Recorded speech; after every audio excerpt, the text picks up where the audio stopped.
If you want to know how crazy DeSantis is, the newest thing is now he wants to do away with CDC, more or less. He announced that he is forming a new state committee to specifically set up to counter policy recommendations from the CDC and other federal health agencies. That's a decision that medical professionals in that state and around the country have said will further politicize medicine in Florida, but certainly give the crazy Christians in this country even more ammunition to go against science. What DeSantis is doing, and I can't quite get my mind around that the citizens of Florida who just reelected this pig are not aware of this, but he is setting up the population of Florida for disease and death at a level and a rate that they wouldn't necessarily have to experience if they relied on the public health systems that are already in place. But DeSantis is crazy. He's out of his goddamn mind. At a news conference yesterday in South Florida, DeSantis said he's requesting a statewide grand jury to investigate crime, what he calls crimes and wrongdoing, those are his words, related to the coronavirus vaccine. Yeah, he wants investigation into how it was developed, how it was distributed, how it was given to people. Are you kidding me? The man is out of his goddamn mind. Now, he didn't provide any details on what specifically he wants this panel to investigate. But in a press release, his office said there were side effects like myocarditis, a type of heart inflammation, that have been observed in very rare cases. Well, there you go.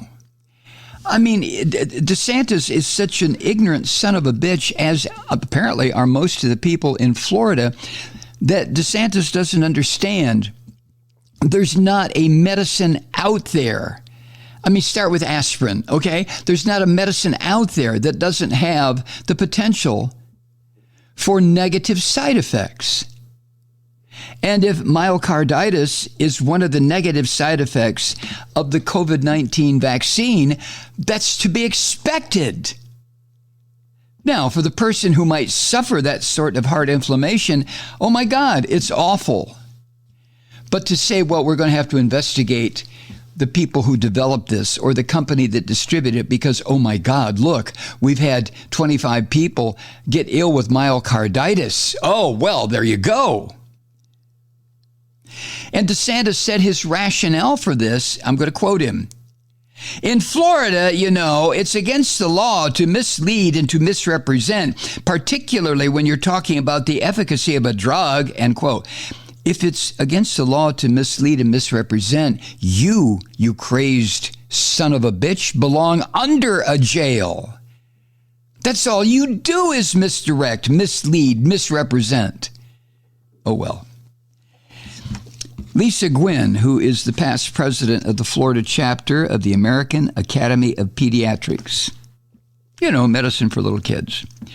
She said she and her colleagues were, her word, stunned by this announcement that DeSantis and the Florida Surgeon General, a guy named Joseph Ladapo, or Joseph Lapdog Ladapo, are forming a public health policy committee to take a look at what the experts at the Food and Drug Administration and the CDC, what they recommend.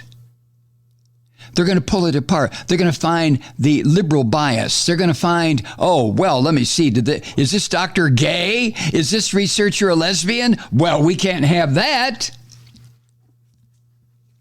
Miss Gwynn, who's a pediatrician with the University of Miami Health System, she said, quote, this is just another example of politicizing healthcare. I really don't understand, she added, where they're going with this, end quote.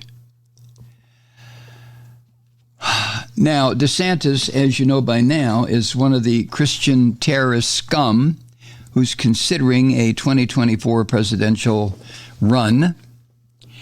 And he's made resisting vaccine and mask requirements a central part of his platform. Not the economy of the country, not national security, not public health, not exploring the moon. No.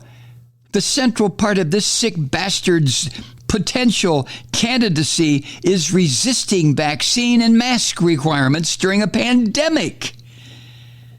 He says it's part of his platform to, quote, keep Florida free.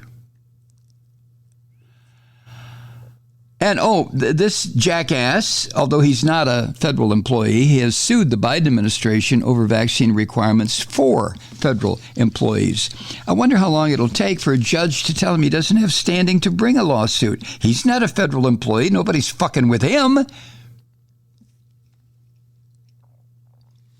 Now, Desantis made this crazy announcement during a so-called roundtable discussion that featured coronavirus vaccine skeptics, people who want you to die. And I'll tell you something, I wasn't at the meeting, I haven't seen a full report, but I will guarantee you that everybody in that roundtable discussion was a Christian. I will bet you there was not a Jew or a Muslim or a Hindu or a Buddhist for miles around. These are Christians sitting around talking about this shit.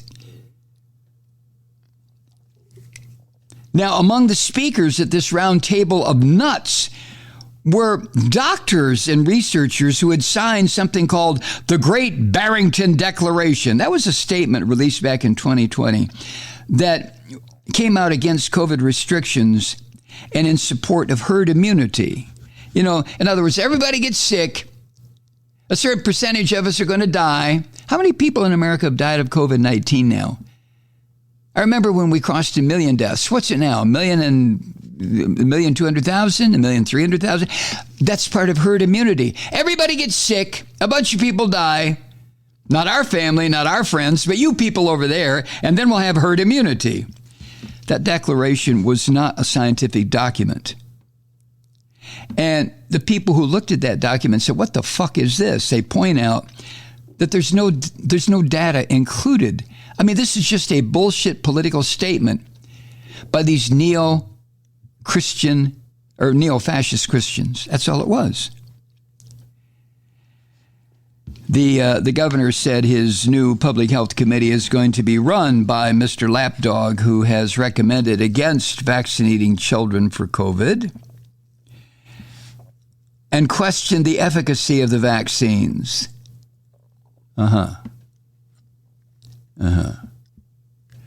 And DeSantis has a press office, and there have been press releases issued from the office that are accusing pharmaceutical companies and, of course, the Biden administration of pushing the distribution of these vaccines, quote, through relentless propaganda while ignoring real-life adverse events, end quote, which is just goddamn garbage. There's not a medicine out there that doesn't tell you what the unintended and expected side effects might be. I have had every possible shot available, every vaccine injection available for people my age. And every single time I have gotten an injection, I am given a sheet of paper that contains, in language I understand, since I'm not a medical professional or a researcher, what the risk is when I get the vaccine and what the benefits are. And after looking at the list, I just, push up my sleeve and say, quick, put the needle in, okay? Relentless propaganda. And the lapdog said the state would work with the University of Florida, which I find hideous, to study autopsy results in cases of, quote, sudden deaths of individuals that received the COVID-19 vaccine in Florida, end quote. Have there been cases of that? Yes, there have been. If they want to study the autopsy reports, go right ahead. And what do you suppose they're going to find? They may find a certain percentage would be some kind of a violent reaction that would come from a bee sting or eating shellfish or getting a COVID-19 injection. Anaphylaxis. That's possible. And maybe people who have been so worked up worrying about it, they get the shot, keel over the heart attack. Okay. Are they going to find cause and effect? I doubt it. But then what do I know? So let's find out what the University of Florida and these crazy fuckers in the Florida medical establishment, the crazy ones, what they come up with. Huh? I can't wait. How about you?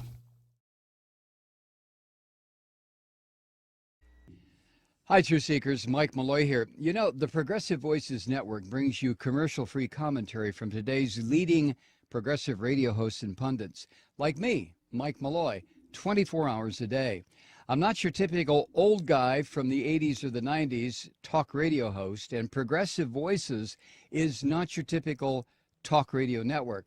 It's a listener-supported nonprofit with no corporate control whatsoever over our broadcast. So hosts like me, Mike Malloy, are free to rant and scream and carry on about whatever we like. We're often controversial, but we're never boring. Weeknights, 9 p.m. in the East, 6 p.m. in the West on the Progressive Voices Network. Always progressive, always on. I'm Mike Malloy. Keep it lit.